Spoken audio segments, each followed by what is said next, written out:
Liver donor হিসেবে দুই ভাইকে সঙ্গে নিয়েই উন্নত চিকিৎসার জন্য ভারতের চেন্নাই নেওয়া হয়েছে জনপ্রিয় কন্টেন্ট ক্রিয়েটর কারিনা কাইসারকে। 11 মে রাত 11টার দিকে হজরত শাহজালাল আন্তর্জাতিক বিমানবন্দর থেকে বিশেষ এয়ার অ্যাম্বুলেন্সে তিনি চেন্নাইয়ের উদ্দেশ্যে রওনা দেন।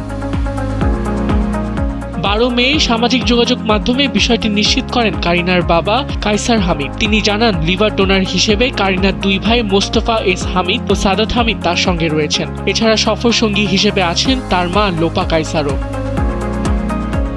মেয়ের সুস্থতার জন্য সবার কাছে দোয়া চেয়ে কায়সার হামিদ বলেন, গত রাতে জেট এয়ার অ্যাম্বুলেন্সে করে কারিনাকে দেশের বাইরে নেওয়া হয়েছে। তিনি আরও জানান, আপাতত তিনি দেশে অবস্থান করছেন, কারণ চিকিৎসার ব্যয় মেটাতে এখনও কিছু গুরুত্বপূর্ণ কাজ বাকি রয়েছে। এর আগে তিনি জানান, হাসপাতালের বিল ও এয়ার অ্যাম্বুলেন্সের খরচ জোগাড় করতে পরিবারের ফিক্সড ডিপোজিট ভাঙা হচ্ছে, পাশাপাশি একটি জমির বায়নাও করা হয়েছে। পরিবার সূত্রে জানা গেছে, সংক্রমণ ও হেপাটাইটিস এতে আক্রান্ত হওয়ার পর কারিনার শারীরিক অবস্থার অবনতি ঘটে। আগে থেকেই তার ফ্যাটি লিভারের সমস্যা ছিল। পরে লিভার ফেলিয়ার হওয়ায় গত শুক্রবার তাকে লাইফ সাপোর্টে নেওয়া হয়। আবিদ খান, সময়ের আলো।